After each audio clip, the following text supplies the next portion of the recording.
أحمد مير محمد حفظه الله تعالى مدير كلية القرآن الكريم والتربية الإسلامية محترم أستاذ قاری سہیل احمد میر محمد حفظه الله تعالى.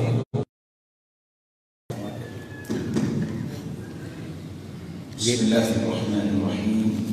الحمد لله رب العالمين وبه نستعين والصلاة والسلام على إمام غر الميامين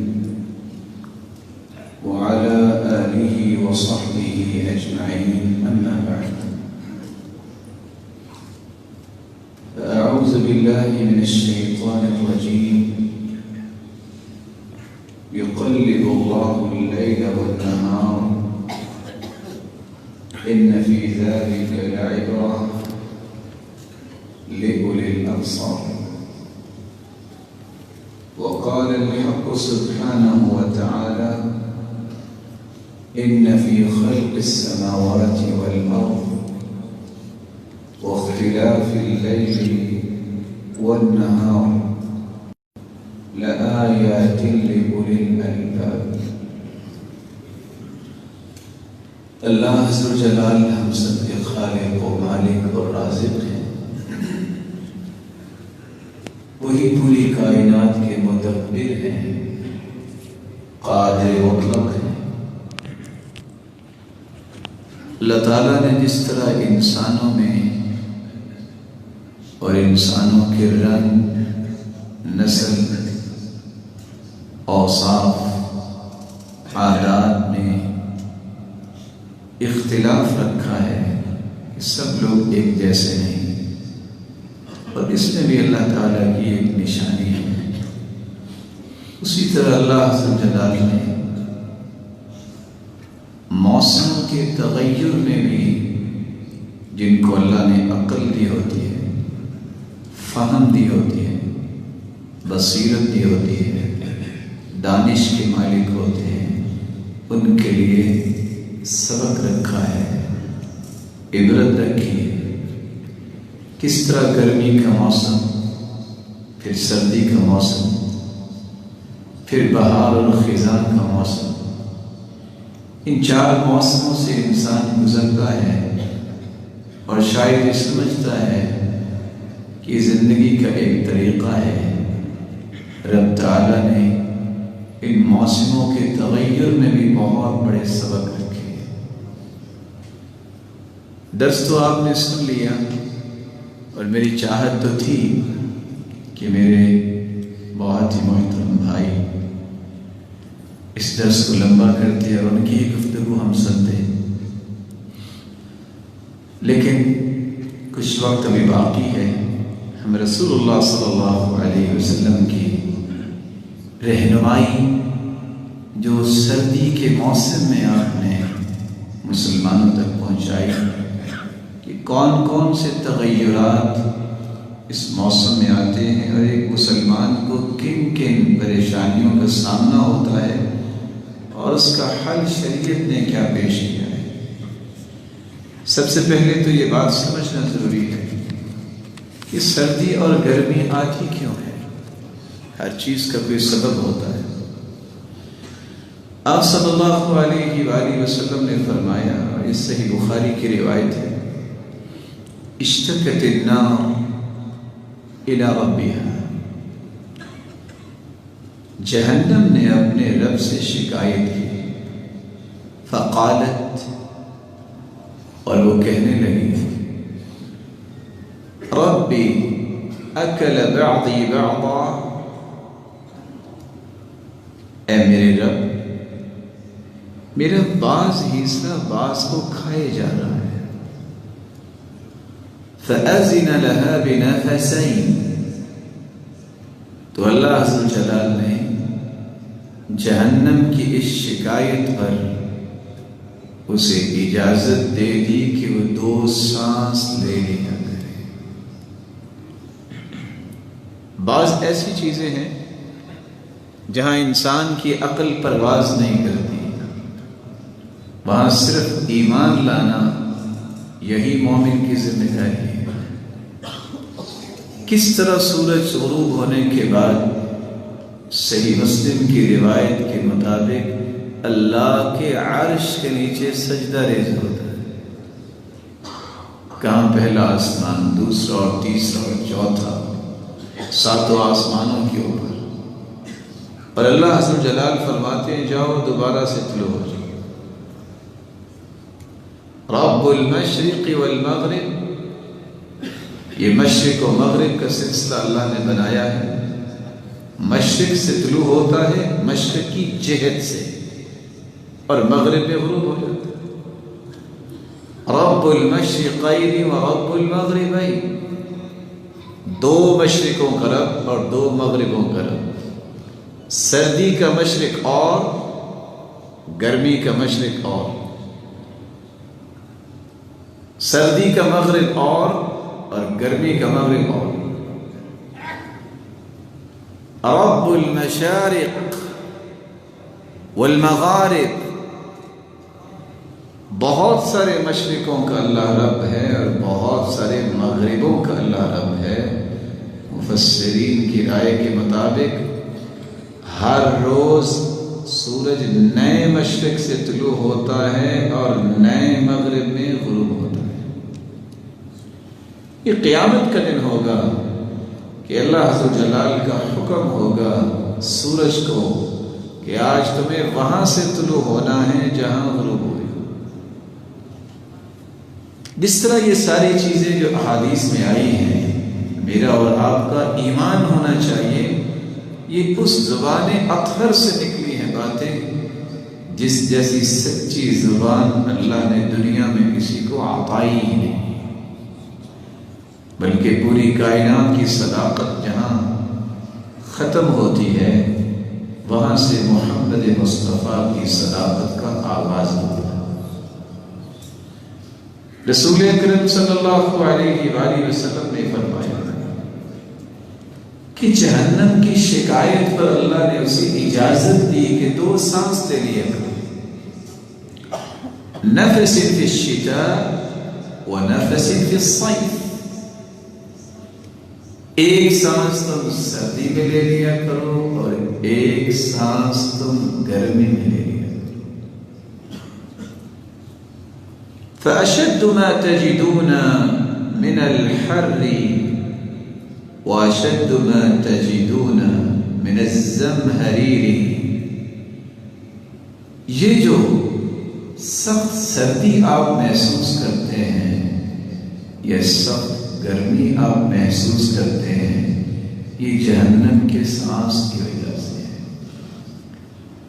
جب وہ سانس باہر کو نکالتی ہے تو گرمی آ جاتی ہے، جب وہ اندر کو سانس لے کے جاتی ہے تو سردی آ جاتی ہے.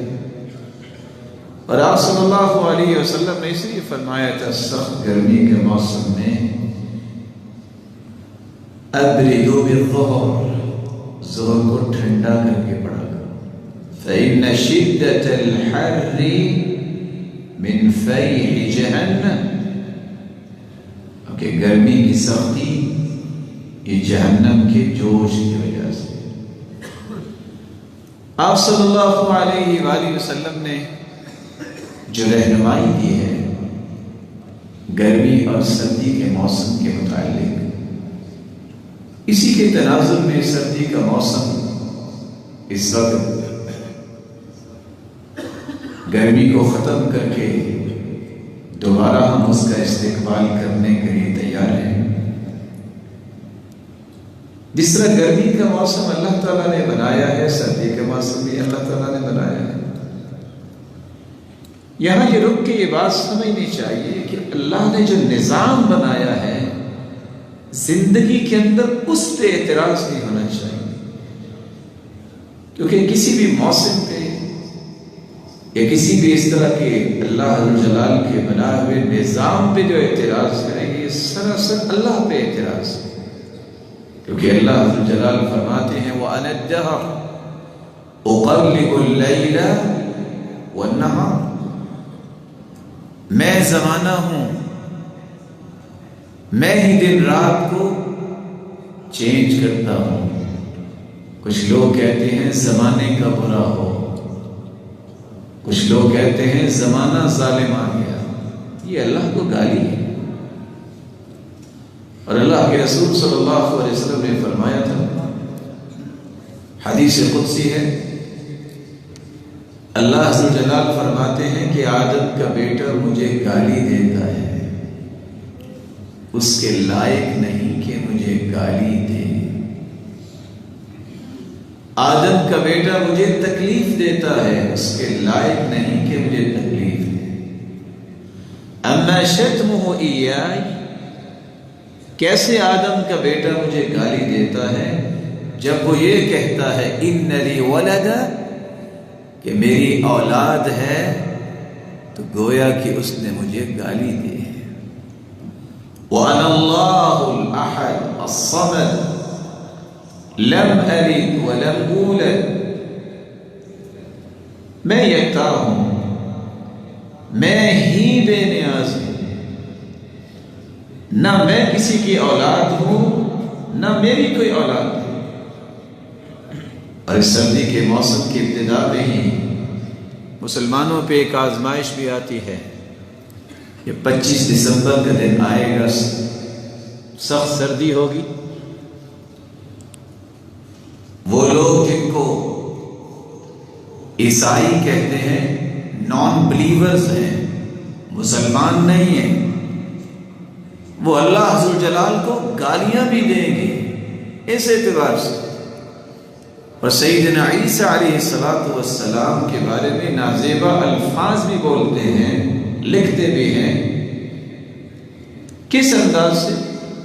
آپ گاڈ اسپیل کو اٹھائیے، قرآن نے تو یہ کہا ہے وَأَنزَلْنَا التَّوْرَاةَ وَالْإِنْجِيلَ، ہم نے تورات اتاری اور انجیل اتاری، ایک تورات اور ایک انجیل۔ لیکن آج متی، یوحنا، مرقس، لوقا، یہ ساری کی ساری انجیلیں کہاں سے آ گئی؟ اللہ تو فرماتے ہیں ایک انجیل اتاری اور ایک تورات اتاری، اور پھر ان میں لکھا کیا ہے؟ عیسیٰ بن یوسف النجار، یسوع بن یوسف النجار، اور کرتے کرتے من سلالۃ آل داؤد۔ ان لوگوں کو کیک پیش کرتے ہوئے مسلمان کو شرم نہیں آتی جو اپنی کتابوں میں لکھتے ہیں کہ مریم علیہ الصلاۃ والسلام کی دوستی یوسف النجار سے ہوئی، جس کی پاداش میں عیسیٰ پیدا ہوئے۔ اور مسلمانوں کا عقیدہ ہے کہ وہ اللہ عز و جلال کے پیغمبر ہیں، رسول ہیں، اللہ کا کلمہ ہے، القاہا الی مریم روح من، یہ اللہ عز و جلال نے القا کیا۔ تو جو ہی سردی کا آغاز ہوتا ہے تو بجائے اس کے کہ سردی کے آغاز میں انسان اللہ کے زیادہ قریب ہو، سب سے پہلے وہ رب تعالیٰ کی ذات مقدس پہ کلمات کستا ہے۔ بس برا ہو سردی کا، سردی آ گئی ہے، زکام ہو گیا ہے۔ گرمی کس نے بنائی اور سردی کس نے بنائی؟ یہ اللہ کا نظام۔ اور کتنا ہی اچھا ہوتا، سیدنا عمر رضی اللہ تعالی عنہ فرمایا کرتے تھے الشتاء غنیمۃ العابدین، یہ سردی کا موسم عبادت کرنے والوں کے لیے تو بہت بڑی غنیمت ہے، ہم اپنی عبادت کو بہتر بناتے ہیں۔ اور کس طرح رسول اللہ صلی اللہ علیہ وسلم کے صحابی ابو سعید خدری رضی اللہ تعالی عنہ روایت کرتے ہیں الشتاء ربیع المؤمن قصر نهاره فصام وطال ليله فقام، سردی کا موسم مومن کے لیے بہار کا موسم ہوتا ہے، دن چھوٹے ہوتے ہیں روزہ رکھتا ہے، راتیں لمبی ہوتی ہیں تہجد پڑھتا ہے، لیکن بجائے اس کے کہ وہ اس طرف توجہ دے، جو ہی سردی بڑھتی جاتی ہے اللہ عز و جلال کی نشکری کے کلمات بولتا جاتا ہے، اور ایک وقت آتا ہے وقتی عزت پانے کے لیے، اور میرے محترم کتنی خوبصورت بات کہہ رہے تھے، 2 سے 4 پکچر بنوانے کے لیے انسان اتنا لالچی اور سطحی قسم کا ہو گیا ہے۔ عیسائی برادری کو بھی کیک پیش کرتے ہوئے اپنی پکچر بنوا رہا ہوتا ہے کہ مسیحی برادری کو میں کیک ان کی خوشی میں پیش کر رہا ہوں۔ اور سیدنا عمر رضی اللہ تعالیٰ عنہ کہا کرتے تھے، جو غیر مسلم کی خوشی میں اور عید میں انڈا لے کے جاتا ہے وہ اتنا ہی کافر ہے جتنا کافر کافر ہے۔ اور انڈے کی قیمت کتنی ہے؟ 5 سے 10 روپے۔ 2-2 ہزار کا کیک لے جانے والے نے کبھی سوچا کہ ان موسمی تغیرات میں اسے صرف اللہ کی نافرمانی نظر آتی ہے؟ رسول اللہ صلی اللہ علیہ وآلہ وسلم نے زندگی کے آخری سالوں میں ہر اس بات کی مخالفت کی جو یہودی اور عیسائی کیا کرتے تھے، اور آپ نے کہا میں مخالفت کروں، اور مسلمان ہے کہ اس کی آنکھ کی یہ لالچی آنکھ کبھی بھرتی نہیں ہے، اس کو عزت جو ہے وہ جھوٹی عزت حاصل کرنے میں کبھی شرم نہیں آئی۔ عزت وہ ہے جو بلال کو اللہ نے عطا کی۔ یہ کالے رنگ کا غلام چلتا زمین پہ تھا اور قدموں کی آہٹ جنت میں سنائی گئی۔ عزت اس کو کہتے ہیں۔ حارث بن نعمان قرآن کی تلاوت زمین پہ کرتے ہیں اور اس کی تلاوت سے جنتی محظوظ ہو رہے ہیں۔ اللہ ایسے طریقوں سے عزت حاصل کرنے کی ہمیں توفیق عطا فرمائے۔ عبید بن عمیر کہا کرتے تھے، كان يقال اذا جاء الشتاء يا اهل القرآن طال الليل لصلاتكم وقصر النهار لصيامكم فاغتنموا۔ صحابہ کے دور میں یہ بات کہی جاتی تھی، او اہل قرآن دیکھو راتیں لمبی ہو گئی ہیں تاکہ تمہارے شوق اور ذوق جو تہجد کے ہیں وہ پورے ہو جائیں، یہ دن چھوٹے ہو گئے ہیں تاکہ تم روزہ رکھ سکو۔ فاغتنموا، آ جاؤ، یہ وقت ہے کہ اس وقت کو غنیمت جانو اور رات کو تہجد کی عادت اپناؤ اور دن کو روزہ رکھنے کی عادت بناؤ۔ رسول اللہ صلی اللہ علیہ وآلہ وسلم نے اس لیے فرمایا تھا، علیکم بقیام اللیل فإنه دأب الصالحین قبلکم وهو قربة إلى ربكم ومكفر للسيئات ومنهاة للآثام ومطردة للداء عن الجسد۔ لوگوں تہجد کو لازم رکھو، یہ صالحین کی نشانی ہے، یہ اللہ کی قربت کا ذریعہ ہے، اس سے گناہوں کی معافی ملتی ہے، بلکہ تہجد پڑھنے والے کو اللہ گناہوں سے بچا دیتے ہیں۔ وَمَطْرَدَةٌ لِلدَّاءِ عَنِ الْجَسَدِ وَإِنْ كَانَ فِي هَذِهِ الْكَلِمَةِ مَا فِيهِ عِنْدَ الْبَعْضِ، تہجد پڑھنے والا اللہ تعالیٰ اس کی جسمانی بیماریوں کو دور فرما دیتے ہیں۔ اللہ ذوالجلال مجھے اور آپ کو توفیق سے نوازے۔ سردی کے موسم میں تغیرات کیا آتے ہیں؟ میں اختصار سے وضو، نماز، لباس، 3 پہلوؤں کو آپ کی خدمت میں پیش کیے دیتا ہوں۔ سب سے پہلا، جو ہی سردی کا آغاز ہوتا ہے تو وضو کرنے میں بہت مشکل ہوتی ہے کہ نہیں ہوتی؟ ناراض تو نہیں ہوں گے آپ؟ ہوتی ہے مشقت کے نہیں؟ پکی بات ہے۔ اب تو گرم پانی بھی آ گیا ہے، ایک کمرے میں 2 سسٹم ہے، ہاٹ اینڈ کولڈ، ہے کہ نہیں ہے؟ لیکن رسول اللہ صلی اللہ علیہ وسلم نے فرمایا، الا ادلکم علی ما یمحو اللہ بہ الخطایا ویرفع بہ الدرجات۔ میرے صحابہ میں آپ کو ایک ایسی بات نہ بتاؤں جس کے ذریعے اللہ عز و جلال گناہوں کو معاف کر دیں اور تمہارے درجات کو بلند کر دیں۔ صحیح مسلم کی روایت کے اگلے الفاظ یہ ہیں، صحابہ کرام نے آگے سے جواب دیا، اللہ کے رسول کیوں نہیں، درجے بلند ہو جائیں، گناہ معاف ہو جائیں، اور کیا چاہیے؟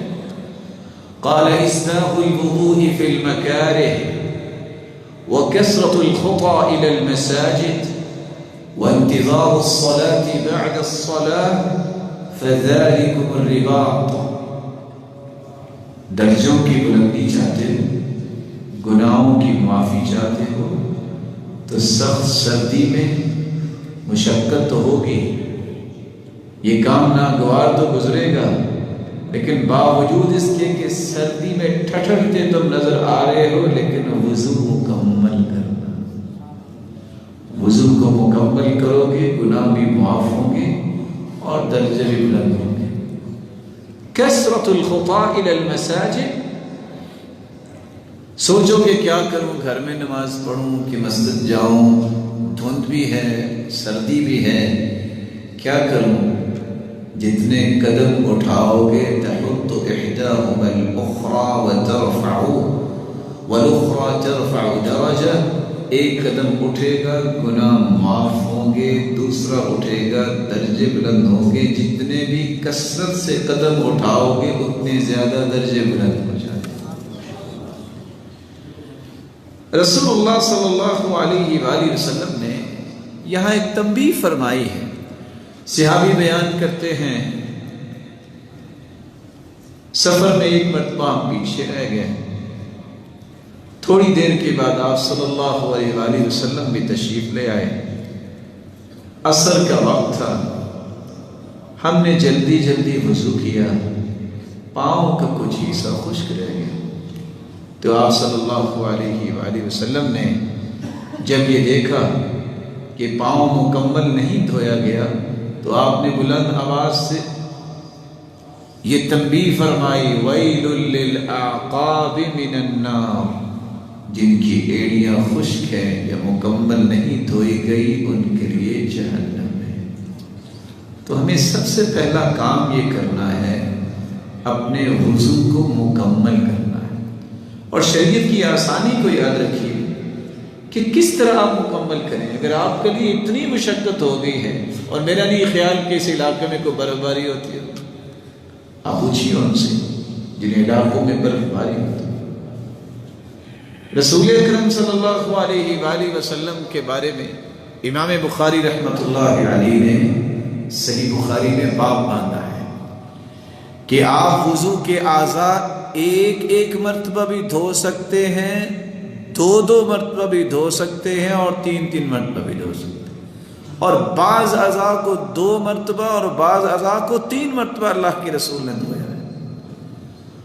آپ واقعتاً کسی ایسے علاقے میں ہیں کہ وہاں ہاتھ پہ پانی ڈالنا ہی مشکل ہو گیا ہے، تو آپ 3 کی بجائے توضأ النبی صلی اللہ علیہ وسلم مرتن، صحیح بخاری کی اس روایت کی روشنی میں آپ 1 مرتبہ بھی اپنے تمام اعضاء کو 1 مرتبہ بھی دھو لیں گے تو آپ کا وضو مکمل ہو جائے۔ امام مالک رحمۃ اللہ علیہ نے تو بڑی اچھی توجیہ کی ہے، وہ کہا کرتے تھے کوئی عالم 1 مرتبہ بھی دھو لے تو اس کا وضو مکمل ہے، لیکن جو وضو کی ان ترتیبات کو نہیں جانتا اس کو 3 مرتبہ ہی دھونا چاہیے۔ یہ فرق رکھا ہے علم والے اور غیر علم والے کے درمیان امام مالک رحمۃ اللہ علیہ۔ تو سردیوں میں ہمیں وضو مکمل کرنا ہوگا، زیادہ مشقت ہے تو اعضاء کو کتنی مرتبہ دھوئیں؟ بولیے 1 مرتبہ، پھر بھی آپ کا وضو ہو جائے گا۔ رسول اکرم صلی اللہ علیہ وآلہ وسلم کا دوسرا عمل ہمارے پاس ہے، کچھ دین سے بیزار لوگ، کہانیاں قصوں پہ عمل کرنے والے لوگ بیچارے وضو کرتے ہیں تو کپڑا لگانا جرم سمجھتے ہیں، کہتے ہیں نہیں یہ جتنے پانی کے قطرات جسم پہ لگے رہیں گے اتنی دیر گناہ معاف ہوتے رہیں گے، اور بعض تو آ کے صف پہ وہ قطرات گراتے ہیں کہ ساتھ دیکھتے ہیں قطرات گر رہے ہیں، گناہ جھڑ رہے ہیں، اللہ جانے یہ کہاں روایت آئی۔ آپ صلی اللہ علیہ وسلم کا یہ مزاج نہیں تھا۔ کان لرسول اللہ صلی اللہ علیہ وسلم خرقہ یتنشف بها بعد الوضوء، سلسلہ صحیحہ کی روایت ہے، رسول اللہ صلی اللہ علیہ وسلم وضو کے بعد اپنے جسم اطہر کو، اپنے ہاتھ اور اپنے بازوؤں کو تولیے کے ساتھ صاف کیا کرتے تھے۔ یہ مت دیکھیے فلاں نے کہا ہے کہ قطرے جتنے گریں گے اتنے کبیرہ گناہ معاف ہو جائیں گے، جتنے آپ اپنے ہاتھ سے گرائیں گے اتنے صغیرہ معاف ہو جائیں گے۔ میں کبھی کبھی سوچتا ہوں یہ حدیثیں گھڑنے والے ظالم یہ نکتے نکالتے کیسے ہیں کہ جتنے خود گریں گے اتنے کبیرہ گناہ معاف ہوں گے، جتنے آپ گرائیں گے اتنے صغیرہ گناہ معاف ہوں گے۔ کیا کمال کی تقسیم ہے۔ آپ صلی اللہ علیہ وسلم نے اس طرح کی کوئی رہنمائی نہیں دی، آپ تولیے کے ساتھ وضو کے اعضاء کو صاف کیا کرتے۔ رسول اللہ صلی اللہ علیہ وسلم نے ایک تیسری رہنمائی دی ہے اس موسم میں، سخت سردی ہے، حالت یہ ہے کہ پانی ہاتھ پہ ڈالا نہیں جا رہا، اور بدخوابی کی وجہ سے، برے خواب کی وجہ سے آپ پہ غسل واجب ہو گیا ہے۔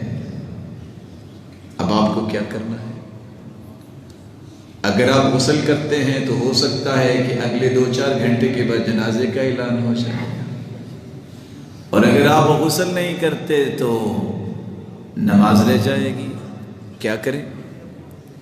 رسول اللہ صلی اللہ علیہ وآلہ وسلم کے زمانے میں ایسے ہی ہوا۔ ایک شخص سفر میں تھا، فشج رأسہ، اس کے سر پہ چوٹ لگی، رات کو اس پہ غسل واجب ہو گیا۔ سوال پوچھتا ہے پوچھنے والا، کیا غسل ضروری ہے؟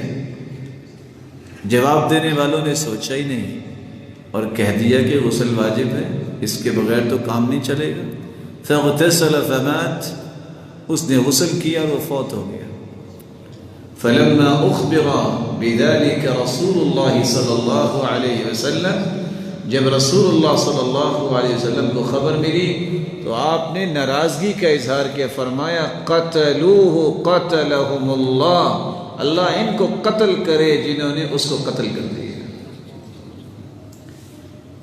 ایک بندے کے بارے میں جو غلط فتویٰ آیا اس کا نتیجہ کیا نکلا؟ فوت ہو گیا۔ اس لیے فتوے میں ہر وقت انسان کو احتیاط برتنی چاہیے۔ اور امام مالک تو کہا کرتے تھے جب بھی کوئی فتوے کی بات آتی ہے تو مجھے محسوس ہوتا ہے میں جہنم کے کنارے پہ کھڑا ہوں، اگر صحیح ہوا تو بچ جاؤں گا، نہیں تو اندر گر جاؤں گا۔ اللہ مجھے اور آپ کو یہ باتیں سمجھنے کی توفیق عطا فرمائے۔ رسول اللہ صلی اللہ علیہ وآلہ وسلم کے صحابی، غزوہ ذات السلاسل کی بات ہے، صحابی رسول عمر بن عاص رضی اللہ تعالی عنہ فرماتے ہیں، احتلمت فی لیلۃ باردۃ شدیدۃ البرد، سخت ٹھنڈی رات تھی اور میں بدخوابی کی وجہ سے مجھ پہ غسل واجب ہو گیا، محتلم ہو گیا۔ فاشفقت علی نفسی ان اغتسلت ان اہلک، مجھے بہت ڈر لگا کہ اگر میں نے غسل کر لیا تو میں تو ہلاک ہو جاؤں۔ فتیممت، میں نے تیمم کیا، ثم صلیت باصحابی، اور میں نے تیمم کر کے صحابہ کرام کو نماز پڑھا دی، صلاۃ الصبح، اور یہ صبح کی نماز تھی۔ فلما قدمنا على رسول الله صلى الله عليه وسلم ذكرت ذلك له فقال، میں جب مدینے آیا، ہم سب مدینے آئے، تو میں نے اللہ کے رسول صلی اللہ علیہ وسلم کے سامنے حاضر ہو کے یہ قصہ پیش کیا اور میں نے بتایا کہ میں نے اس طرح نماز پڑھائی ہے۔ تو آپ صلی اللہ علیہ وآلہ وسلم نے فرمایا، یا عمر، او عمر، صلیت اصحابک وانت جنب، اور تم نے اپنے ساتھیوں کو نماز پڑھا دی اس حالت میں کہ آپ جنبی تھے۔ آپ صلی اللہ علیہ وآلہ وسلم نے جب اتنی بات کہی تو صحابی عمر بن عاص کہتے ہیں اللہ کے رسول صلی اللہ علیہ وسلم مجھے اللہ کا فرمان یہ یاد آ گیا وَلَا تَقْتُلُوا أَنفُسَكُمْ إِنَّ اللَّهَ كَانَ بِكُمْ رَحِيمًا، تم اپنے آپ کو مت قتل کرو، اللہ ذوالجلال تو بڑا رحم کرنے والا مہربان ہے۔ فَضَحِكَ رَسُولُ اللَّهِ صلی اللہ علیہ وسلم وَلَمْ يَقُلْ شَيْئًا، تو یہ بات سن کے رسول اللہ صلی اللہ علیہ وسلم مسکرا دیے اور آپ نے کچھ نہیں کہا۔ آپ اس حدیث کی روشنی میں کیا کر سکتے ہیں؟ سنن ابی داؤد کی روایت جو آپ نے سنی ہے، اگر تو آپ کسی ایسے علاقے میں ہیں کہ واقعتاً وہاں وضو کرنا اس وقت ہلاکت کا باعث ہے تو آپ تیمم کر کے نماز پڑھ لیجیے، اور جب وہ سردی کا وہ جو فیز ہے وہ ختم ہو جائے اس کے بعد آپ غسل کر لیں۔ لیکن اگر آپ کی استطاعت میں ہے، جیسا کہ یہاں کا ماحول ہے، کوئی اتنی سردی نہیں، تو وہاں بہتر یہ ہے کہ آپ غسل کر لیجیے۔ ہاں اگر کوئی بیمار ہے تو شریعت نے اس کے لیے آسانی رکھی ہے، وہ اس ماحول میں بھی اپنے آپ کو تیمم کر کے نماز سے محروم نہ کرے، نماز پڑھے۔ رسول اللہ صلی اللہ علیہ وسلم نے ایک چوتھی بات بھی ہمیں سمجھائی ہے، جب سخت سردی ہوتی ہے جرابیں بھی پہننی پڑتی ہیں، موزے بھی پہننے پڑتے ہیں۔ اللہ تعالیٰ حفاظت فرمائے، کسی کو چوٹ لگ جائے ہاتھ پہ، بازو پہ، سر پہ، پاؤں پہ، تو اس پہ پٹی بھی باندھنی پڑتی ہے۔ تو شریعت کی یہ خوبصورتی ہے۔ سیدنا ثوبان رضی اللہ تعالیٰ عنہ اس خوبصورتی کو بیان کر رہے ہیں۔ بعث رسول اللہ صلی اللہ علیہ وسلم سریۃً، آپ صلی اللہ علیہ وآلہ وسلم نے ایک جنگی دستہ بھیجا۔ فَأَصَابَهُمُ الْبَرْدُ، اور اس سریے میں جو شامل تھے، جو جنگی دستے میں، ان کو سردی لگ گئی۔ رسول اللہ صلی اللہ علیہ وآلہ وسلم کے پاس آئے، آپ صلی اللہ علیہ وسلم سے سوال کیا تو آپ صلی اللہ علیہ وسلم نے فرمایا أَمَرَهُمْ أَن يَمْسَحُوا عَلَى الْعَصَائِبِ وَالتَّسَاخِينِ، آپ پٹیوں پہ مسح کر سکتے ہیں، اور پاؤں کو گرم رکھنے والی وہ چیز جو جراب ہو یا موزہ ہو اس پہ بھی آپ مسح کر سکتے ہیں۔ کیسے مسح کر سکتے ہیں؟ اگر آپ نے باوضو ہو کے اس کو پہنا ہے۔ یہاں یہ پریشانی امت کو پھر لاحق ہو جاتی ہے۔ اللہ سے دعا ہے کہ پریشان امت سے ہمارا نام نکال دے، ہر وقت اللہ کے فیصلوں پہ مطمئن ہونے والوں میں ہمارا نام لکھ دے۔ امت کو پریشانی کیا ہوتی ہے کہ میرے بڑے نے تو یہ کہہ دیا تو حدیث کو کیوں مانوں؟ ہمیں کوئی پریشانی نہیں ہوتی، ہمیں پریشانی ہوتی ہے محمد مصطفیٰ نے کیا ہے، ہم نے کرنا ہے۔ مسح رسول اللہ صلی اللہ علیہ وسلم علی الجوربین والخفین، اللہ کے رسول صلی اللہ علیہ وسلم نے جرابوں پر بھی مسح کیا ہے اور موزوں پر بھی مسح کیا ہے، اور ایک نہیں، المسح علی الخفین، موزوں پہ مسح کرنے کی روایت کرنے والے 70 لوگ ہیں، ایک بھی نہیں۔ اور آج امت کو مشقت میں ڈالنے والے کہتے ہیں وہ 2 انگلیوں کے برابر اس میں سوراخ نہ ہو اور اتنی موٹی ہو۔ میں کبھی کبھی سوچتا ہوں یہ نیکسٹ کی فیکٹری صحابہ کے دور میں کس نے لگائی تھی اتنی موٹی جرابیں بنانے میں؟ ما ہی الا ممزقہ، بریدہ کہتے ہیں کہ صحابہ کے موزے بھی پھٹے پرانے ہوتے تھے اور وہ مسح کر لیا کرتے تھے۔ باریک جراب پہ نہیں ہوگا، موٹی جراب پہ ہوگا۔ کمال کی بات ہے، یہ تقسیم کہاں آئی ہے ہمیں تو آج تک نظر نہیں آئی۔ رسول اللہ صلی اللہ علیہ وسلم نے خود بھی جرابوں پہ مسح کیا، خود بھی موزوں پہ مسح کیا۔ علی التساخین، وہ چیز جس سے پاؤں کو گرم کیا جاتا ہے اس پہ مسح کرنے کا حکم بھی دے دیا۔ کیا باقی بچا؟ آپ باوضو ہو کے جرابیں پہنے موزے پہنے اور آپ 24 گھنٹے تک جو اگلی نمازیں پڑھیں گے آپ اس پہ مسح کر سکتے ہیں. اگر آپ مقیم ہیں، اگر آپ مسافر ہیں تو آپ 3 دن تک مسح کر سکتے ہیں. اسلام کی تو یہی آسانی ہے کہ اللہ عز و جلال نے مومنوں کو اتنی تکلیف دی ہے جتنی وہ برداشت کر سکتے ہیں. اور یاد رکھیے کہ یہاں تقبلوا رخصہ التي رخص لكم، اس رخصت کو قبول کیجئے جس رخصت کو اللہ نے تمہیں دیا ہے. ان اللہ يحب ان يؤتى رخصه كما يكره ان يؤتى معاصيه. اللہ تعالیٰ رخصتوں کو قبول کرنے کو اسی طرح پسند فرماتے ہیں جس طرح نافرمانی کرنے کو ناپسند کرتے ہیں. تو اللہ عز و جلال کی دی ہوئی رخصتوں کو قبول کرنا چاہیے. اور قرآن بھی کہتا ہے فاستقم کما امرت، یہ نہیں کہا فاستقم کما رغبت. اس طرح مستقیم ہو جاؤ جس طرح اللہ نے حکم دیا، جس طرح تمہاری چاہت ہے مستقیم ہونے کی اس طرح نہیں، جس طرح اللہ نے حکم دیا. تو رسول اللہ صلی اللہ علیہ وآلہ وسلم جرابوں پہ بھی مسح کیا کرتے اور موزوں پہ بھی مسح کیا کرتے. یہاں ترمذی پڑھنے والے بیٹھے ہوں گے، کون کون ہے جس نے ترمذی پڑھی ہوئی؟ ہاتھ اٹھائیے تھا. ماشاء اللہ. اور آپ نے وہاں امام ترمذی کا وہ نقل کیا ہوا قول بھی پڑھا ہوگا کہ امام ابو حنیفہ رحمۃ اللہ علیہ نے جب آخری وضو کیا ہے تو کیا کیا تھا؟ کیوں جی کیا کیا تھا؟ مسح کیا تھا. اور ساتھ یہ کہا تھا کہ میں نے آج وہ کام کیا جو پہلے نہیں کیا. امام ابو حنیفہ رحمۃ اللہ علیہ نے بھی مسح کیا تھا اور وہ کہا کرتے تھے اذا صح الحدیث فهو مذهبی، جو صحیح حدیث ہوگی وہ میرا مذہب ہے. تو اللہ عز و جلال ہمیں حدیث پر عمل کرنے کی توفیق عطا فرمائے. یہاں ایک بات اور بھی میں اضافہ کر دوں، شرط یہ ہے کہ کوئی نیا مفہوم نہ لے جائے.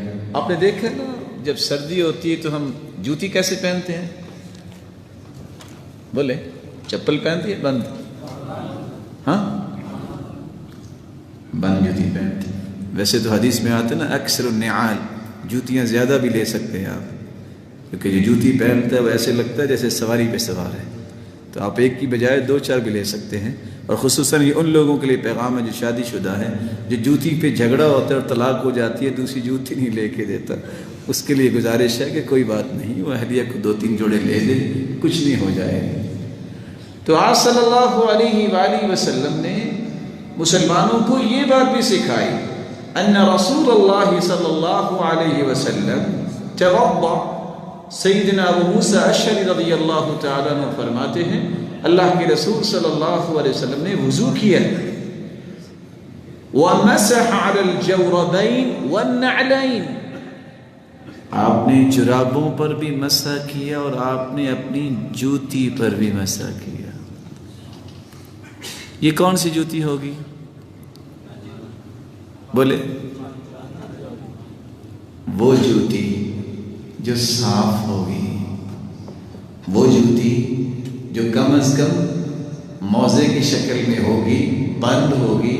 آپ صلی اللہ علیہ وآلہ وسلم جوتی پر بھی مسح کیا کرتے تھے. اور آپ کے علم میں یہ ہونا چاہیے، صحابی سوال کرتے ہیں اکان النبی صلی اللہ علیہ وسلم یصلی فی نعلیہ، کیا اللہ کے رسول صلی اللہ علیہ وسلم جوتی پہن کے نماز پڑھتے؟ تو سیدنا انس کیا کہتے ہیں؟ قال نعم، جی ہاں. اور آپ صلی اللہ علیہ وسلم نے تو فرمایا تھا تم موزے پہنا کرو، موزے اور جوتی پہن کے نماز پڑھو، خالف الیہود، اور یہودیوں کی مخالفت کرو. لیکن اس کا یہ معنی بالکل نہیں ہے کہ آپ کی جوتی کسی طرح کی بھی ہے اور آرام سے آپ کارپٹ پہ آ جائیں اور جوتی کو صاف کیے بغیر اور دیکھے بغیر جوتی پہن کے نماز پڑھیں. اگر جوتا صاف ہے تو آپ نماز پڑھ سکتے ہیں، آپ کے لیے گنجائش. رسول اللہ صلی اللہ علیہ وآلہ وسلم نے نماز کے متعلق بھی چند رہنمائیاں دی ہیں. سب سے پہلا کام کیا ہوتا ہے؟ جب صبح ہم نماز پڑھنے آتے ہیں تو کوئی چادر، کوئی کپڑا ہو تو ہم اپنے منہ کو ڈھانپتے ہیں. آپ صلی اللہ علیہ وسلم نے اس سے منع کیا ہے. سردی کا موسم اپنی جگہ، نہى رسول اللہ صلی اللہ علیہ وسلم ان یغطی الرجل فاہ فی الصلاة، نماز کے اندر کوئی شخص اپنے منہ کو ڈھانپ لے، اس بات سے رسول اللہ صلی اللہ علیہ وآلہ وسلم نے منع کیا ہے۔ بلکہ رسول اللہ صلی اللہ علیہ وآلہ وسلم کے صحابی نے جب یہ دیکھا کہ ایک شخص نے اسی طرح اپنے منہ کو ڈھانپا ہوا تھا تو اس نے آ کے اس کے کپڑے کو کھول دیا۔ ہمیں تو پریشانی ہو جاتی نا، اس لیے ہماری نماز کا بھی خیال نہیں کیا۔ صحابہ کو یہ پریشانی نہیں ہوتی تھی۔ وہ ابی بن کعب رضی اللہ تعالیٰ عنہ جب آئے نا تو وہ امام کے پیچھے ایک شخص کھڑا تھا، اس نے آرام سے اس کو پیچھے کیا اور خود کھڑے ہو گئے۔ بعد میں کہتے ہیں لا تجعل فی قلبک شیئا، اپنے دل میں کوئی بات نہ لے کے آنا۔ اللہ کے رسول نے فرمایا تھا لیلین منکم اولو الاحلام والنہى، امام کے پیچھے اسے کھڑا ہونا چاہیے جو نماز کو سنبھال سکتا ہے۔ ہم تو بادشاہ لوگ ہیں نا، ہم کہتے ہیں امام کے پیچھے کھڑا ہونا ہے، اور کھڑا کون ہو رہا ہوتا ہے کہ اگر نماز میں امام کی نماز اور اس کا وضو خطا ہو جائے تو سنبھالنے کے قابل نہیں ہوتا، تو امام کے پیچھے اسے کھڑا ہونا چاہیے جو کم از کم نماز کو سنبھال سکتا ہو۔ تو رسول اللہ صلی اللہ علیہ وآلہ وسلم کے صحابی نے جس نے منہ ڈھانپا ہوا تھا اس کے کپڑے کو کھول دیا، اور سردی کے باوجود بھی اپنے چہرے کو ڈھانپنا نہیں چاہیے۔ اور دوسری جو رہنمائی آپ صلی اللہ علیہ وسلم نے دی ہے، آپ نے دیکھا ہوگا جب زیادہ سختی ہو تو ہمارا یہ ذہن تو ہوتا ہے، بس اوقات پورا نہیں ہوتا کہ بس پورا کمبل ہی لے کے آ جائے، ہوتا ہے، اور اس طرح لپیٹ لیں کہ کوئی ہوا نہ لگے۔ اس کو پنجابی میں کیا کہتے ہیں؟ کیا جی؟ بکل مارنا۔ پنجابی ان کو بہت میٹھی لگتی ہے ماشاءاللہ۔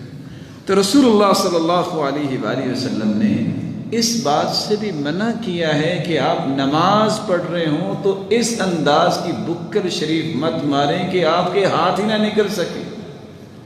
رسول اللہ صلی اللہ علیہ وآلہ وسلم نے، صحابی بیان کرتے ہیں ابو سعید خدری رضی اللہ تعالیٰ عنہ، نہا رسول اللہ صلی اللہ علیہ وسلم عن اشتمال الصماء، آپ نے بکر مارنے سے منع فرمایا ہے۔ رسول اللہ صلی اللہ علیہ وآلہ وسلم نے ایک اور رہنمائی بھی دی ہے۔ کچھ لوگ دستانے پہن کے نماز پڑھتے ہیں، سردی جو بہت ہے، کیا دستانے پہن کے نماز پڑھی جا سکتی ہے کہ نہیں پڑھی جا سکتی؟ یہ بات بھی سمجھنا ضروری ہے۔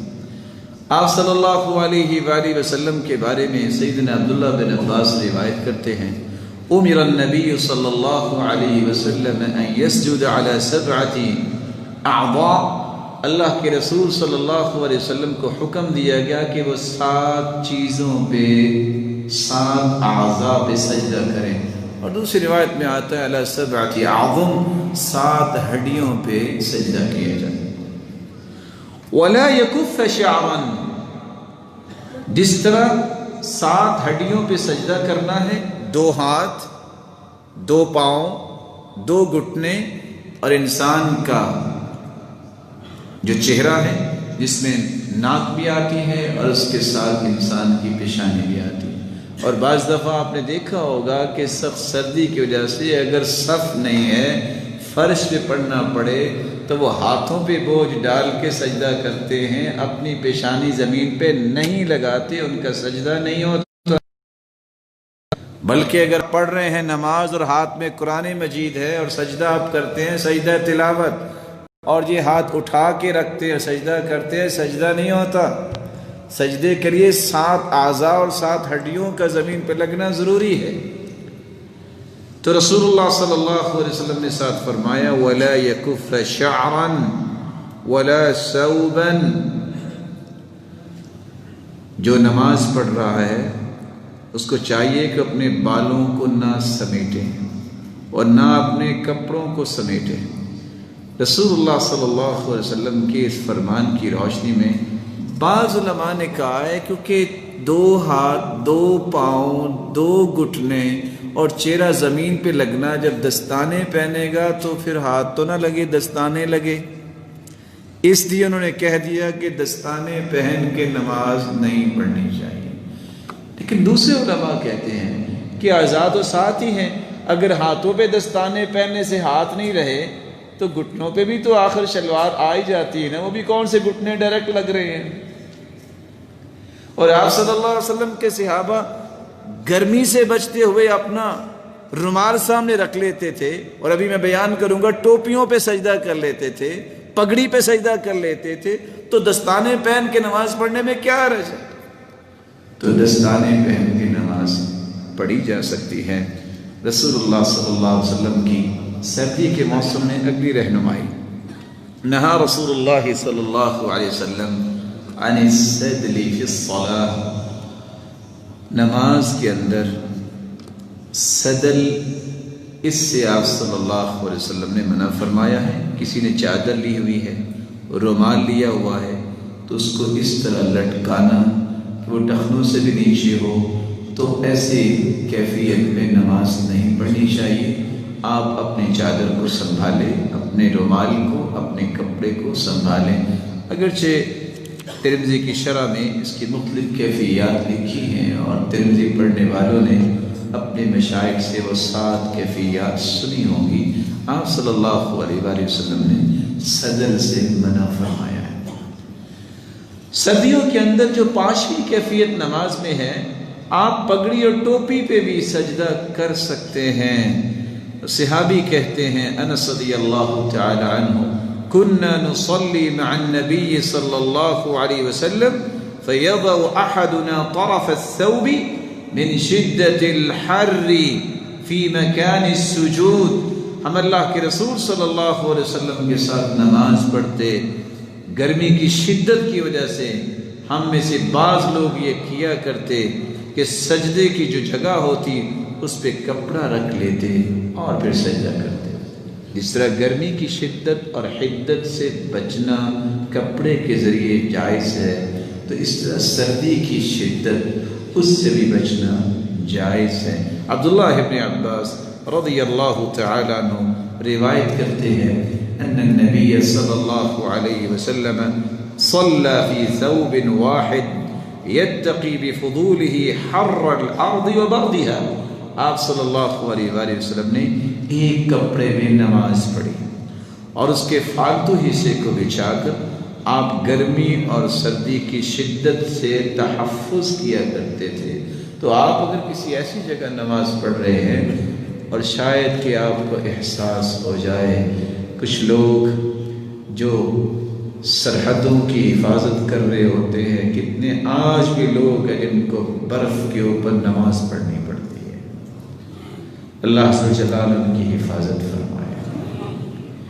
جو امت کا درد لے کے مجاہدین میدان میں اترے ہوتے ہیں، یہ ان کو پتہ ہوتا ہے، اور کس کس انداز سے کہاں کہاں انہیں سجدہ دینا پڑتا ہے۔ تو رسول اللہ صلی اللہ علیہ وسلم کے اس عمل مبارک کو سامنے رکھتے ہوئے اگر آپ کے نیچے صف نہیں ہے اور واقعی سخت سردی ہے، تو آپ کوئی کپڑا یا اپنی ٹوپی یا اپنی پگڑی پہ آپ سجدہ کر سکتے ہیں۔ حسن بصری رحمۃ اللہ علیہ فرمایا کرتے تھے کان القوم یسجدون علی العمامہ والقلنسوہ ویداہ فی کمہ، قوم جب نماز پڑھتی تو قلنسوہ، یہاں کسی نے پہنی ہوئی ہے قلنسوہ؟ آپ کے اس میں گرامی موجود، آپ ذرا ٹوپی اٹھا کے تھوڑا سا اوپر کیجیے گا تاکہ لوگوں کو تھوڑا سا پتہ چل جائے، صرف ٹوپی دکھائیے گا۔ آپ اس ٹوپی نے صرف اتار کے اس ٹوپی کو تھوڑا سا بڑا کر لینا، تو عربی زبان میں قلنسوہ اس کو کہتے ہیں۔ صحابہ کرام قلنسوہ پہنا کرتے تھے، اور صحیح بخاری میں امام بخاری روایت لے کے آئے ہیں کہ بس اوقات وہ سجدہ کرتے وقت قلنسوہ اتار کے بھی رکھ دیتے، جب اٹھتے تو پھر پکڑ کے اپنے سر پہ رکھ لیتے۔ اور صحابی کہتے ہیں کہ جب بیمار ہوئے صحابی تو اللہ کے رسول آواز دی آؤ بھائی جلدی سے ان کی خبر گیری کے لیے چلیں، تو ہم نے نہ اپنی ٹوپیاں پکڑی نہ ہم نے اپنے موزے پکڑے، ویسے ہی بھاگ پڑے۔ کہ میں نے دو باتیں اس لیے نقل کی ہیں کہ ایک پیغام آپ کی خدمت میں پیش کر دوں. نو ڈاؤٹ سر ننگے نماز ہو جاتی ہے، ایک نہیں 13 روایتیں اس بات پہ دلالت کرتی ہیں.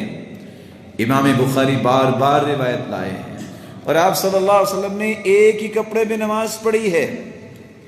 ننگے سر نماز ہو جاتی ہے، اس میں کوئی مسئلہ نہیں، لیکن صحابہ کرام کا معمول مبارک عام یہ تھا کہ اپنے سر کو ڈھانپ کے رکھا کرتے تھے، اور صحابہ کرام قلنسوہ پہنا کرتے تھے.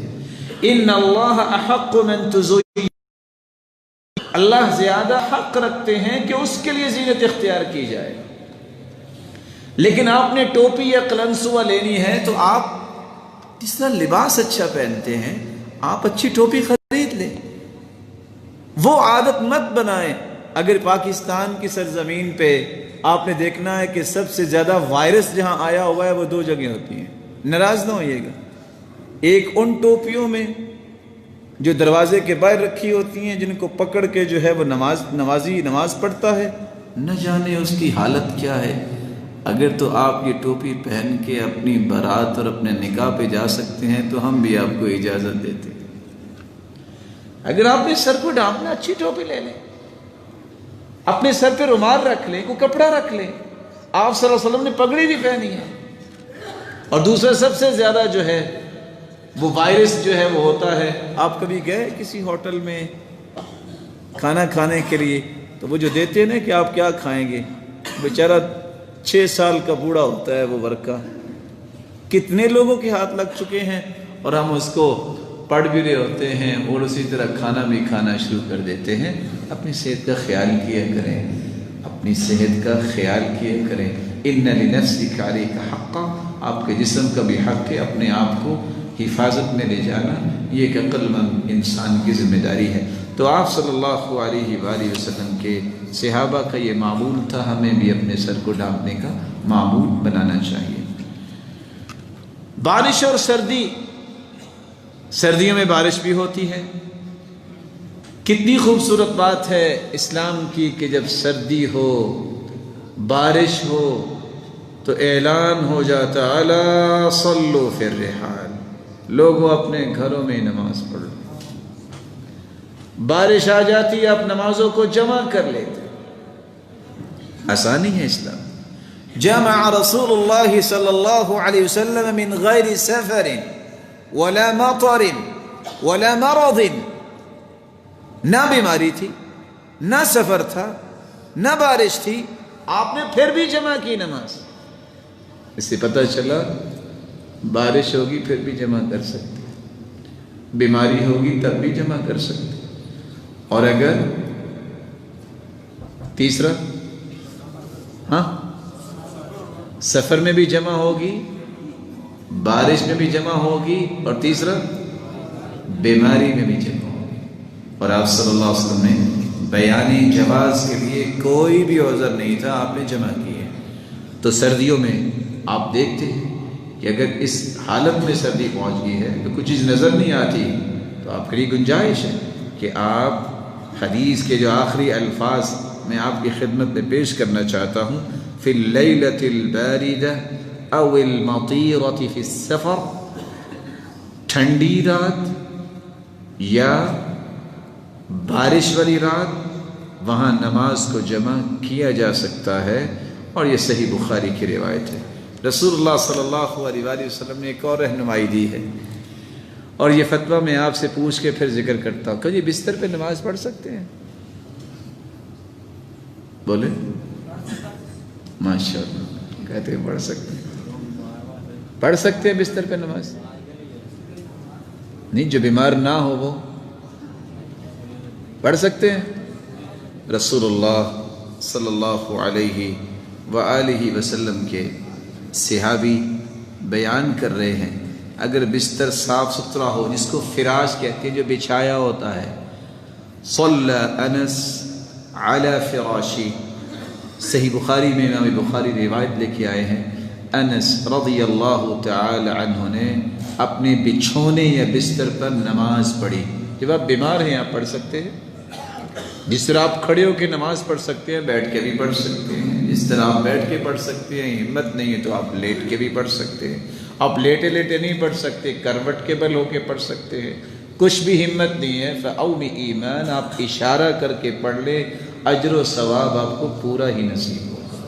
لیکن اگر آپ صحت مند ہیں اور آپ بیٹھ کے نماز پڑھیں گے تو پھر آپ کو آدھی نماز کا ثواب ملے گا، یہ بات یاد رکھیے گا۔ ہم مغرب کی نماز پڑھتے ہیں 3 فرض اور 2 سنتیں، کچھ لوگ کیا کرتے ہیں، کتنی رکعتیں پڑھتے ہیں، یہ پڑھنے کے بعد 2 بیٹھ کے پڑھتے ہیں۔ میری تو سمجھ میں آج تک نہیں آیا کیوں ایسا کرتے ہیں، اور ماشاءاللہ طاقت ان میں کتنی ہوتی ہے، میرے جیسے 4 بھی ہوں تو مقابلہ نہیں کر سکتے۔ اور حدیث کہتی ہے صلاة الرجل قاعدا نصف صلاة الرجل قائما، جو بیٹھ کے نماز پڑھتا ہے، کھڑے ہو کے جو نماز پڑھتا ہے، اس سے آدھی نماز کا اسے ثواب ملتا ہے۔ لیکن اگر بیمار ہے اور اسے کھڑا نہیں ہوا جا رہا تو آپ نے فرمایا صل قائما فإن لم تستطع فقاعدا فإن لم تستطع فعلى جنب وفي رواية أخرى فأوم إيماء۔ عمران ابن حسین رضی اللہ تعالی عنہ سے کہا جن کو 30 سال تک پائلز کی بیماری رہی، کتنے سال تک، کیسی خطرناک بیماری ہے، خونی بواسیر کی بیماری، اور ان سے حرکت نہیں ہوتی تھی، لیکن 30 سال کے اندر انہوں نے کسی کے سامنے رو کے نہیں دکھایا، لا بکا ولا شکا ولا تذمر، نہ شکایت کی اللہ تعالیٰ کی، نہ کسی کو رو کے دکھایا ہے، لیکن حالت یہ تھی، یہ واحد صحابی ہیں عمران بن حسین، یہ تہجد پھر بھی نہیں چھوڑی، تہجد کے وقت وضو کر کے فارغ ہوتے تو فرشتے ان سے مصافحہ کیا کرتے تھے۔ کون سے صحابی ہیں؟ عمران بن حسین۔ لکھنے والے لکھتے ہیں کہ ان کا رنگ کالا تھا اور ان کو اللہ تعالیٰ نے بیوی خوبصورت دی تھی، اور یہ کہا کرتے تھے کہ اللہ نے ہم دونوں کو جنت دینی ہے۔ بھلا کیسے؟ مجھے شکر پہ جنت مل جانی ہے اور آپ کو صبر پہ جنت مل جانی ہے۔ یہ الگ بات ہے کہ آج کوئی بھی یہ نہیں سوچتا، تو اللہ عز و جلال نے کتنا مقام دیا اس اپنے بندے کو کہ فرشتے ان سے مصافحہ کیا کرتے۔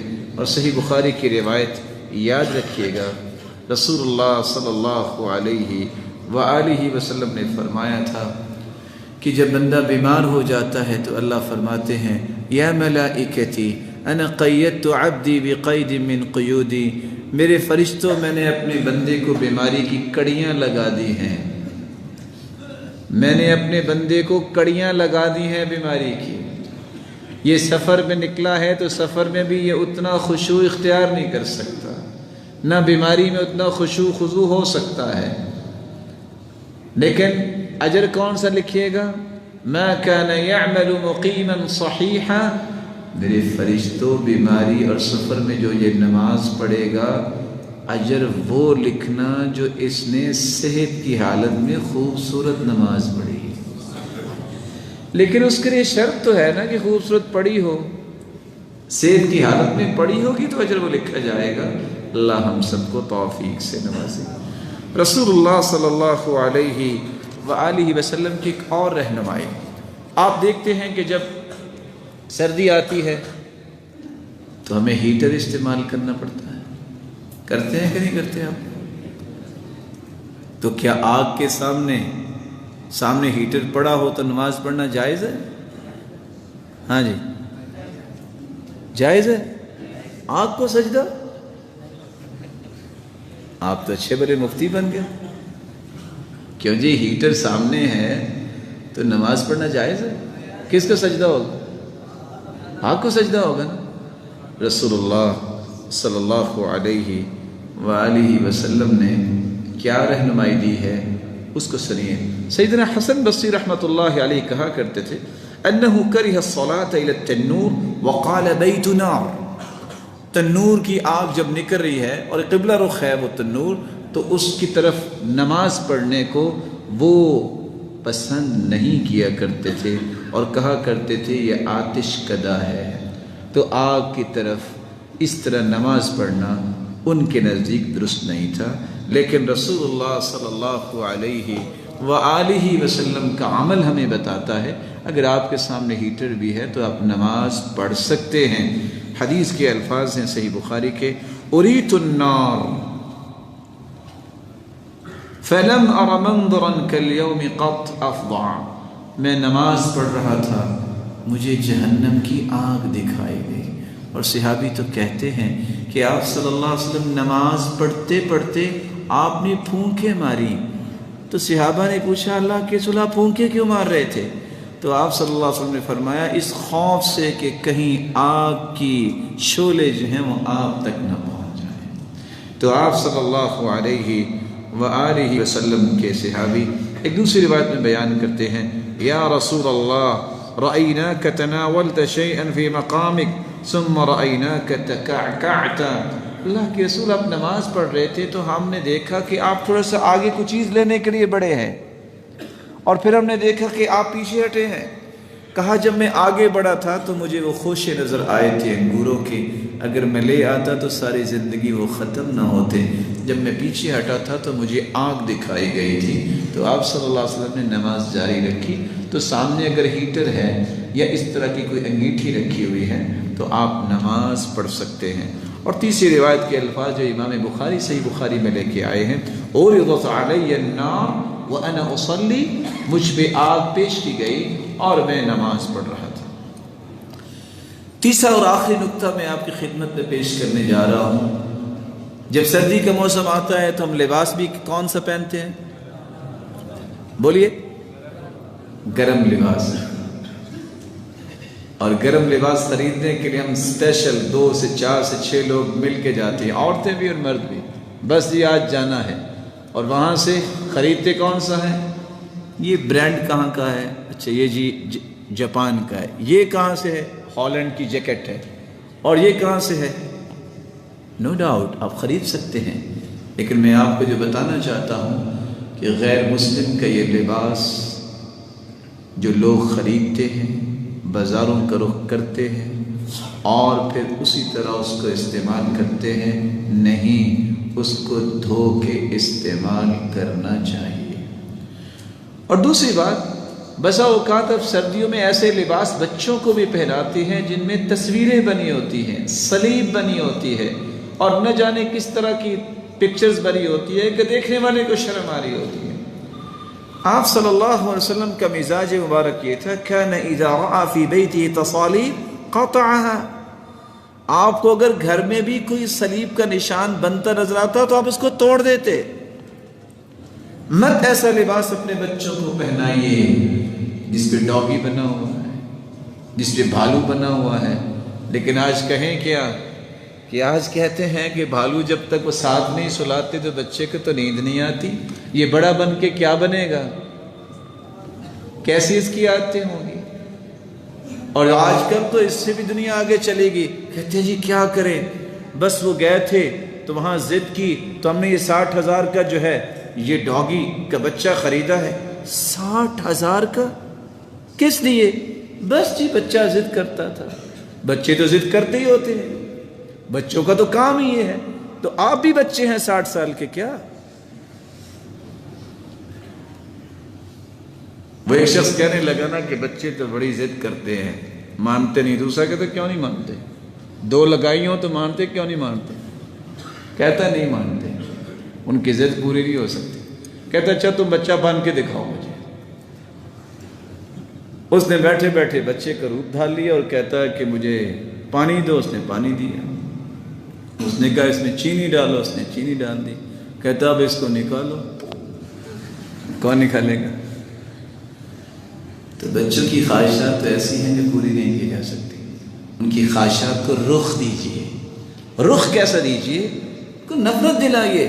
من اقتنى كلبا الا كلب صيد او ماشية فكأنما نقص من اجره قيراطان، جو شوق کی بنیاد پہ کتا گھر میں رکھتا ہے، ایک تو رحمت کے فرشتے اس گھر میں نہیں آتے، دوسرا ہر روز 2 احد پہاڑ جتنی نیکیاں ضائع ہو جاتی ہیں۔ کتنی نیکیاں ضائع ہوتی ہیں؟ پہلے یہ طے کریں نا 2 اور پہاڑ جتنی نیکیاں ہیں کس کے پاس، یہ تو مائنس میں ہی جائے گا نا۔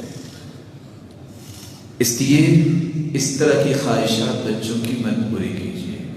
آپ اپنے بچوں کے دشمن ہیں اگر آپ اس طرح کی خواہشات پوری کرتے ہیں، آپ ان سے پیار نہیں کرتے ہیں۔ پیار یہ ہے کہ ان کو جنت کی راہ دکھائیں۔ کس طرح انس رضی اللہ تعالیٰ عنہ کے سامنے بچہ آیا تو کہتے ہیں مرحبا بابنی، خوش آمدید بیٹے، لیکن ساتھ ہی دیکھا کہ اس نے ریشم کا لباس پہنا، بچہ ہے، اور ہم پرواہ نہیں کرتے کہ بچہ ہے جی بس کیا کہنا ہے۔ تو انہوں نے کیا کیا، اس کپڑے کو پکڑا فشقھا، اور پھاڑ کے کہا کہ جاؤ اپنی ماں کے پاس سے کہو فلتلبسک غیرھا، اس کو کہو کہ کوئی اور پہنائے، ریشمی لباس مردوں کے لیے جائز نہیں ہے۔ اور ہم وہاں فتویٰ کیا لگاتے ہیں، ان کا اخلاق ہی اچھا نہیں ہے۔ اخلاق اس کو کہتے ہیں کہ آپ حرام سے بچو، اجتناب المحارم، طلب الحلال، توسعۃ للعیال، یہی تو اخلاق ہے کہ حرام سے بچا جائے، حلال کی طلب کی جائے، گھر والوں پہ وسعت کی جائے۔ چھوٹا سا بچہ ہے، کس طرح خوش آمدید کہا، بال ایک جگہ سے لمبے ہیں دوسری جگہ چھوٹے ہیں، اس کے بالوں سے پکڑ کے جھنجھوڑا، کہا اترکوہ کلہ او احلقوہ کلہ، یہ سارے مونڈ دو، یہ سارے چھوڑ دو، بال بچوں کے برابر ہونے چاہیے۔ ہم کہتے ہیں بس یہ بچہ ہے نا، لیکن آج کل وہ 6 سالہ تو بچہ ہوتا ہے، آج 50 سالہ بچے بھی اپنے بالوں کے ڈیزائن ایسی کرتے ہیں، سٹیپس بناتے ہیں، اور بسا اوقات کہہ رہے ہوتی ہیں یہ جو پیالہ کٹ ہے، اور پتہ نہیں کیا کہتے ہیں کہ فوجی کٹ ہے۔ رسول اللہ صلی اللہ علیہ وسلم کے صحابی کیا کہتے ہیں، نہا رسول اللہ صلی اللہ علیہ وسلم عن القزع، آپ نے قزع سے منع کیا ہے، اور شراح لکھتے ہیں لأنها طریقۃ اليہود، یہ یہودیوں کا طریقہ ہے، کہیں سے بال بڑے کہیں سے چھوٹے۔ میری محبت کا انداز یہ ہونا چاہیے کہ مجھے اس پیغمبر کے بال تو پسند آنے چاہیے۔ اللہ عز و جلال ہمیں یہ آداب سیکھنے کی توفیق عطا فرمائے۔ سردیوں میں تیسرا جو لباس کا پہلو آتا ہے، سردی سے بچنے کے لیے ہم لمبا لباس استعمال کرتے ہیں، بس اوقات ان حدود کو بھی ہم کراس کر جاتے ہیں۔ ما اسفل من الكعبین من الازار ففی النار، جس کی ٹخنوں سے نیچے کوئی کپڑا ہوگا تو اس کا ٹھکانہ جہنم ہوگا اگر وہ توبہ نہیں کرتا۔ آپ لمبا لباس پہنیں کوئی حرج نہیں، لیکن ٹخنوں سے اونچا ہی ہونا چاہیے۔ اور تعجب ہے، وائل ابن حجر سردیوں کے موسم میں مدینہ میں گئے ہیں، وائل ابن حجر سردی میں گئے ہیں، اور وہ کہتے ہیں وَكَانُوا يَرْفَعُونَ أَيْدِيَهُمْ تَحْتَ أَرْضِيَتِهِمْ، صحابہ کو دیکھا کہ انہوں نے سردی کی وجہ سے چادریں بھی لی ہوئی تھی، لیکن سردی کے باوجود چادریں لی ہوئی تھی پھر بھی وہ چادروں کے نیچے سے بھی رفع الیدین کیا کرتے تھے۔ اور یہ 6 مہینے پہلے کی بات ہے جب آپ صلی اللہ علیہ وسلم دنیا سے چلے گئے۔ پھر آپ صلی اللہ علیہ وسلم کے بارے میں راوی کیا بیان کرتے، فَمَا زَالَتْ تِلْكَ الصَّلَاةُ حَتَّى لَقِيَ اللَّهُ، زندگی کی آخری نماز بھی اللہ کے رسول صلی اللہ علیہ وسلم نے رفع الیدین کے ساتھ ہی پڑھی۔ اور 210 روایتیں جس بات کے بارے میں منقول ہوں، اور ایک بندہ جو ہے وہ سوچے ہی نہ کہ میں نے نماز کیسے پڑھنی ہے، اپنی منمانی کی نماز تو پھر اللہ قبول نہیں کریں گے نا۔ نماز تو وہ قبول ہوگی جو اس حدیث کی روشنی میں ہوگی، صلو کما رأیتمونی اصلی، میرے صحابہ نماز اس طرح پڑھو جس طرح نماز مجھے پڑھتے تم دیکھتے ہو۔ موسم سرما کے حوالے سے چند باتیں آخر میں بیان کر کے بات کو ختم کرتا ہوں۔ ہماری ذمہ داری یہ ہے کہ ان مسائل کو سمجھیں اور اس کے مطابق اپنے اعمال کو درست کر لیں۔ دوسرا، ہماری ذمہ داری یہ ہے کہ ہم اپنی صحت کا خیال کرتے ہوئے اس موسم کو گزارے، جیسا کہ سیدنا عمر جب بھی سردی آتی تو اپنے ساتھیوں کو جمع کر کے باقاعدہ تلقین کرتے کہ سردی جب شروع ہوتی ہے، جب ایک مرتبہ جسم میں چلی جائے تو پھر یہ بیماری کی شکل اختیار کر لیتی ہے، تو ابتدا میں اپنے آپ کی حفاظت کرنی چاہیے۔ تیسری ہماری ذمہ داری یہ ہے کچھ بھی ہو جائے کسی موسم کے بارے میں اپنے کومنٹس جاری نہ کریں۔ اور آپ دیکھیں گے ابھی چینلز پہ 2-2 گھنٹے ہر روز 4-4 گھنٹے بحث ہوگی کہ آج دھند ہے اور آج جو ہے سموک ہے اور آج یہ ہے۔ اور بحث کس بات پہ ہو رہی ہوگی؟ اللہ تعالیٰ کے نظام پہ۔ کسی مسلمان کے لیے جائز نہیں ہے کہ رب تعالیٰ کے نظام پہ کوئی بحث کرے، بلکہ اللہ کا شکر ادا کرے اور اللہ عز و جلال نے جو دین میں آسانیاں دی ہیں اس کو قبول کرے۔ چوتھی ہماری ذمہ داری یہ ہے، جس طرح میں نرم اور ملائم بستر پہ سونا پسند کرتا ہوں اور سخت سردی میں اپنے آپ کو ڈھانپنا پسند کرتا ہوں اور سردی سے بچاؤ کے لیے موٹا لباس پسند کرتا ہوں اور اچھا بستر پسند کرتا ہوں، تو بینگ اے مسلم، ایک مسلمان ہونے کے ناطے سے میرے بھائی، ہمیں اپنے ان کمزور بھائیوں کا بھی خیال کرنا چاہیے، ان مسکینوں کا، ان یتیموں کا، ان ضرورت مندوں کا۔ اور یہ بہت بڑا عیب ہے کہ ایک مسلمان خوشی سے اپنی زندگی کے لیل و نہار گزارے اور اس کے پڑوسی کے پاس بستر بھی نہ ہو۔ اور کتنے مسلمان ایسے ہیں کہ ایک مسلمان کے تو ہر کمرے میں ہاٹ اینڈ کولڈ دو سسٹم ہوں، اور ایک مسلمان اس کے گھر میں پانی بھی نہیں ہے، اور اس کی جوان بیٹیاں دوسرے سے تیسرے سے چوتھے گھر صرف پانی لینے کے لیے جاتی ہیں۔ یہ بہت بڑا عیب ہے مسلمانوں پر اگر اس طرح کا ماحول کسی جگہ موجود ہے۔ اللہ عز و جلال ہمیں اس بات کی توفیق عطا فرمائے کہ ہم ان ضرورتوں کا خیال رکھیں۔ حدیث سنیے، ایما مؤمن سقا مؤمنا، جو مسلمان کسی کو پانی پلاتا ہے، کسی مومن کو، شربتا علی ظما، پیاسے کو پانی پلا دیا، سقاہ اللہ یوم القیامہ من الرحیق المختوم، اللہ اسے رحیق المختوم کی شراب پلائیں گے۔ وَأَيُّمَا مُؤْمِنٍ أَطْعَمَ مُؤْمِنًا عَلَى جُوعٍ أَطْعَمَهُ اللَّهُ مِنْ ثِمَارِ الْجَنَّةِ، جو کسی بھوکے کو کھانا کھلا دیتا ہے، اللہ اس کے بدلے جنتی کھانے کھلائیں گے۔ وَأَيُّمَا مُؤْمِنٍ كَسَى مُؤْمِنًا ثَوْبًا، اور اگر کوئی مومن کسی کو لباس پہنا دیتا ہے، عَلَى عُرْيٍ، اس کے پاس لباس نہیں ہے، كَسَاهُ اللَّهُ مِنْ خُضَرِ الْجَنَّةِ، اللہ ذوالجلال جنت کے سبز لباس سے پہنائیں گے۔ اس کا ایک چھوٹا سا طریقہ میں آپ کی خدمت میں پیش کر دیتا ہوں، کبھی شاید کسی کو وقت مل جائے۔ کس کس کے پاس موٹر سائیکل ہے؟ ہاتھ کھڑا کرے ذرا۔ آپ کی ضبط تو نہیں ہو جائیں گی، آپ تو ڈر گئے سارے۔ کبھی گاڑی اور موٹر سائیکل دھلا کے ہم نکلتے نا، کہ پتہ چلے کہ شادی پہ جا رہا ہوں، میرے پاس بھی موٹر سائیکل ہے، میرے پاس بھی گاڑی ہے۔ اگر اللہ نے کسی کو مال دیا ہے تو اس گاڑی کو دھلاؤ، اور اس کی جو شنطہ ہے اس کو 10 سے 20 سوٹوں سے بھرو، اور ذرا چکر لگاؤ دیہاتوں میں، شہروں میں۔ کوئی بوڑھا ملے گا، کوئی نادار ملے گا، رکو، سلام پیش کرو اور اس سے کہو کہ یہ میری طرف سے آپ کے لیے تحفہ ہے سردی کا۔ چادر، لباس، ساکس، جرابیں، موزے، جیکٹ، مختلف چیزیں، اور اگر لباس اس طرح نہیں آپ سلا کے بھی دے سکتے ہیں، نہیں تو ساتھ اس کی خدمت میں پیش کرو کہ اس کی سلائی بھی ہے۔ دیکھنا پھر اس کے بعد اللہ تعالیٰ آپ پہ رحمتیں کیسے کرتے ہیں۔ یہ احساس اور شعور معاشرے میں پیدا ہونا چاہیے۔ اس سردی کے موسم میں مسلمانوں کا خیال کرنا یہ بھی ہماری ذمہ داری ہے۔ رسول اللہ صلی اللہ علیہ وآلہ وسلم کا فرمان آپ سن چکے ہیں، بالکل پریشان نہ ہوں، آپ وضو مکمل کریں اور جو آسانی شریعت نے دی ہے اس کو آپ قبول کر لیں۔ اور میں آپ کی خدمت میں پیش کرنا چاہوں گا، سچی بات یہ ہے، ہو سکتا ہے یہ میری رائے ہو، لیکن سردیوں میں بندہ سوتا ہے، سو سو کے تھک کی جاتا ہے، کیونکہ ایسا ہے کہ نہیں ہے؟ کتنے گھنٹے ہوتے ہیں؟ 7:30 عشاء کی نماز ہو جاتی ہے، کہاں جا کے 5 بجے کے بعد جو 5:30 اذان ہوتی ہے، اتنے گھنٹے سو کے تھک جاتا ہے۔ اپنی عادت بناؤ، اللہ کی قسم سردیوں کی راتیں ہیں بڑی محبوب، آرام سے انسان 3 بجے اٹھ جائے، خوبصورت طریقے سے وضو کر کے آرام سے پارا 2 پاڑے تو بات ہی کوئی نہیں ہے، وہ بندہ پڑھ سکتا ہے، دعا کرے، استغفار کرے، وبالاسحار هم يستغفرون۔ اور مجھے وہ وقت یاد ہے، اور آج بھی اللہ کے فضل سے یہ چیزیں موجود ہیں کہ یہاں ایسے بھی نوجوان بیٹھے ہیں جو یہ بات جانتے ہیں کہ ان کا سبق جو قرآن مجید کا ہے وہ صبح کی نماز سے پہلے سنا جاتا ہے۔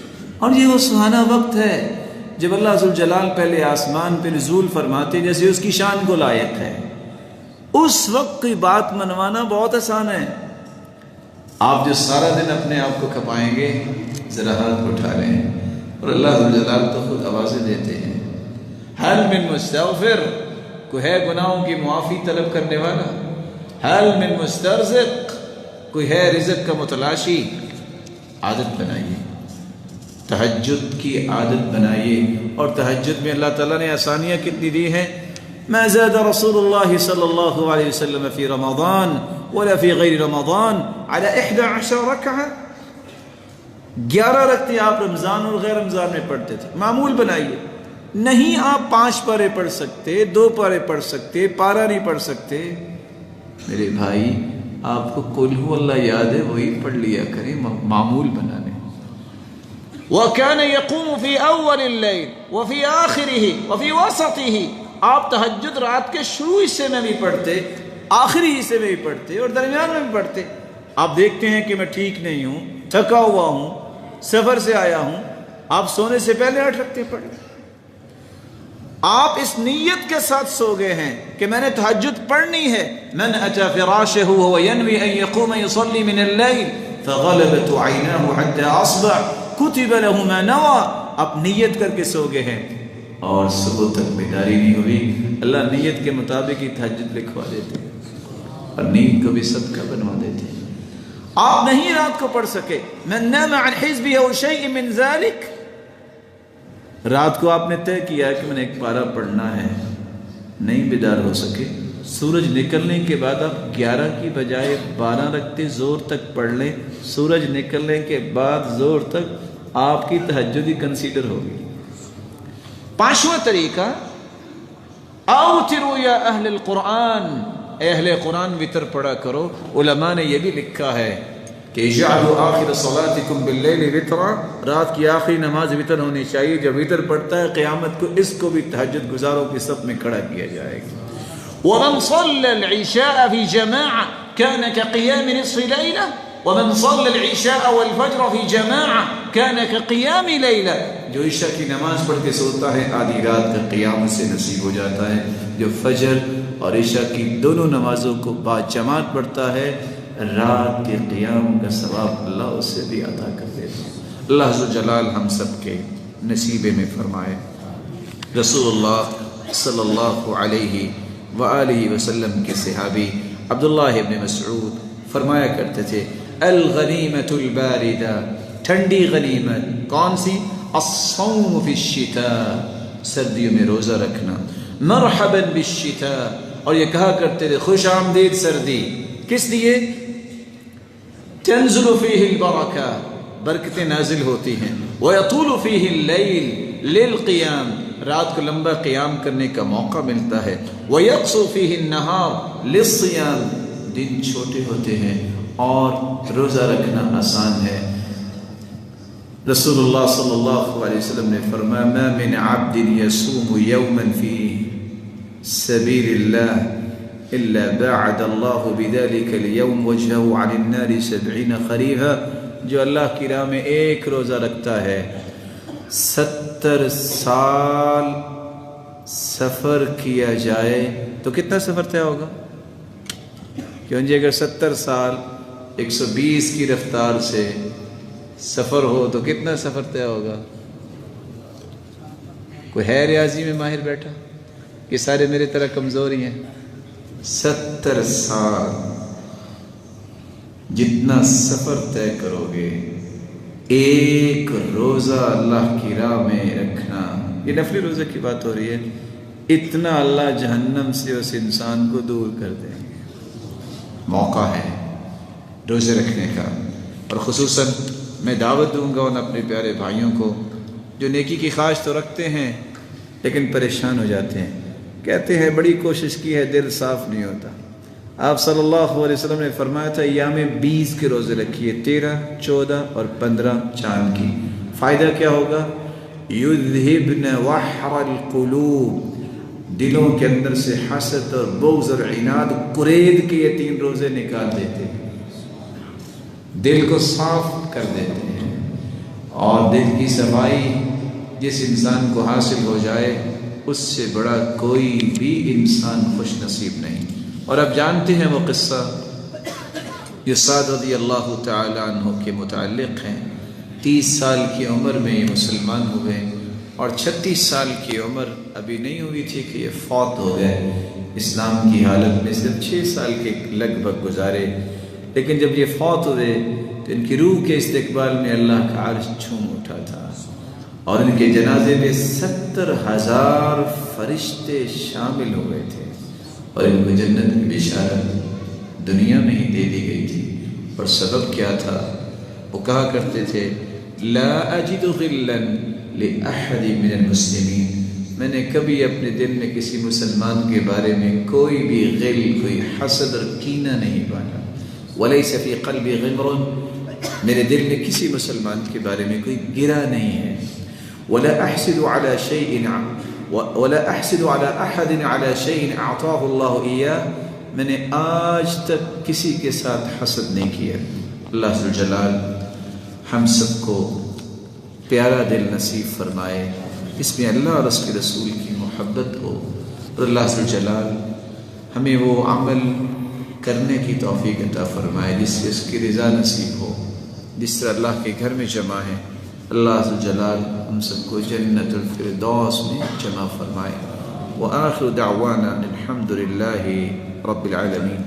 یہ چند سوالات ہیں، تشریف رکھیے گا۔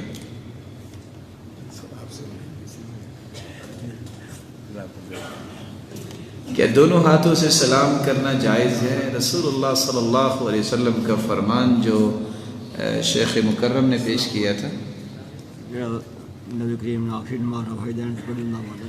جی تلخیص الحبیر کا حوالہ میں لکھوا دیتا ہوں، جی انشاءاللہ۔